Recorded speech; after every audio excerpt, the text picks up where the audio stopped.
Hello and welcome to week 7 of CineGT 1807. And this week is the first of 4 weeks of case studies, whereby I'm going to take the more theoretical things that we looked at in the previous 6 weeks, the codecs, the file formats, the OAS workflows, and things like that, and package them together into more concrete examples using some of the workflows that we would typically see out there in the field. And we're going to start off these case studies by looking at Born Digital audio and video, primarily because it really emphasizes the need for flexibility. So we're going to start from there, and then we're going to look at digitized material, Born Digital files, so floppy disks, hard drives, things like that, and then also web archives as different ways that we collect material and how do we manage that. The way that these case studies are going to go is that first, I'm going to establish why we're doing this kind of work. What kinds of material are we collecting? Why do we collect it? What examples of similar programs do we see out there in the field? Again, these are general categories, so I'm going to try to make it concrete, but I still want to emphasize that different people do very similar things for different reasons. They call it different things, but we can apply those skills across these workflows. Next, I'm going to talk about what are the common components that you would see when you actually receive material in this way. So what is the SIP? Both in terms of the content, the files, the text specs of those files, things like that, that record the thing that you are actually collecting, but also the PDI, the information that supports the preservation of this stuff. And then the final section is going to be more about the process. So how do we receive that stuff? How do we make sure that we got what we thought we were going to get? And then how do we make sure that those files line up with all the specifications that we want to put in place to make sure that we get a good representation of whatever we wanted?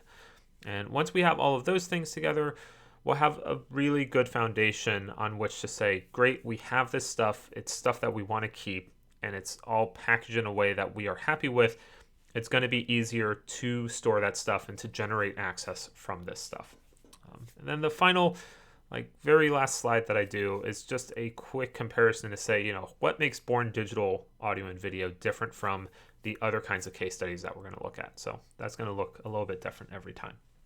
But let us get into why are we collecting these things? Well, the big part is that most modern recordings that we do are capturing directly to digital storage. We don't use physical media to store things. We go directly from a electronic device that is capturing the information in some way and storing it in an electronic format.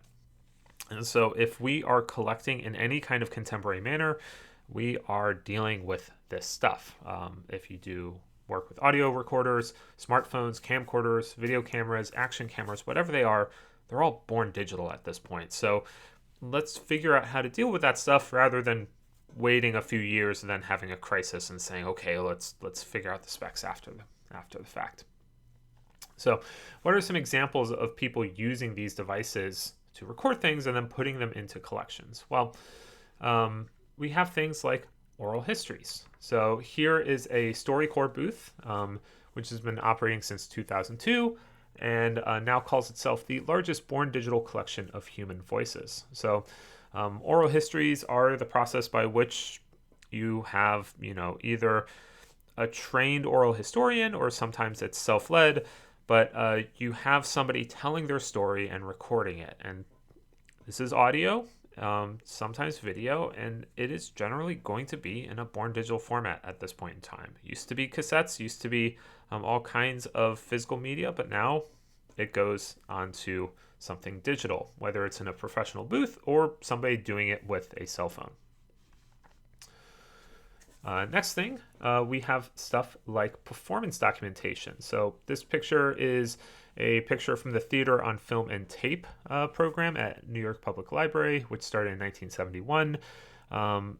It is now shooting entirely digitally. So what this program does is it goes out and it records theater performances, dance performances, performing arts in general. So things that only exist in the moment in which you are spectating them. And for us to have documentation of this, somebody needs to actually record it. So that's what this program does. It's what a lot of small performing arts programs do. And they're shooting it digitally.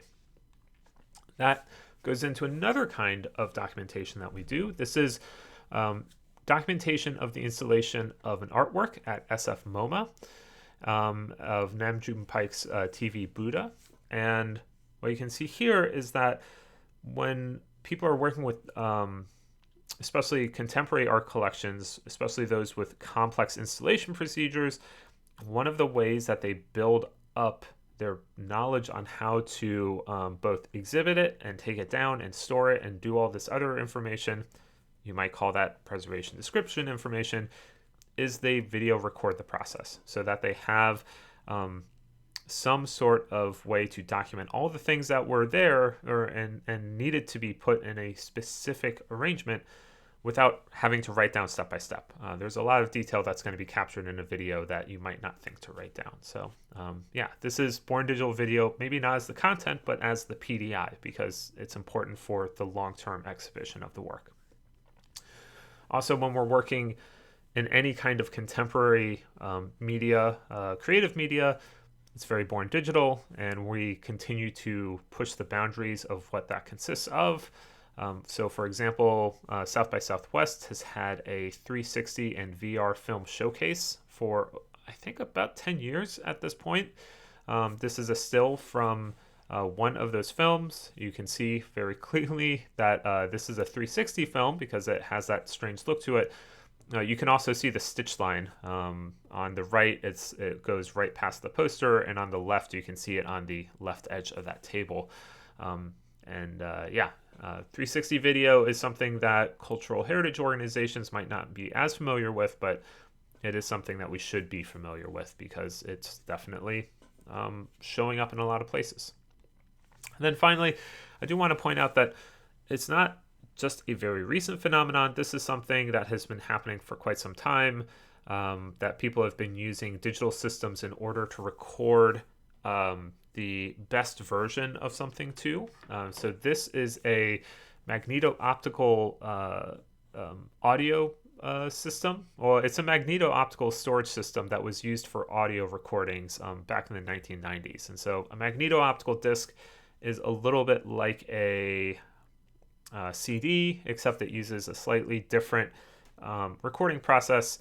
Either way, it's recording this stuff as digital. It's not going to a reel-to-reel audio tape. And if you're working in production history, or if you're acquiring the archives of somebody that did these kinds of recordings, or if you're working for a major studio recording business, yeah, this is historical technology that you would have to work with and figure out how to deal with.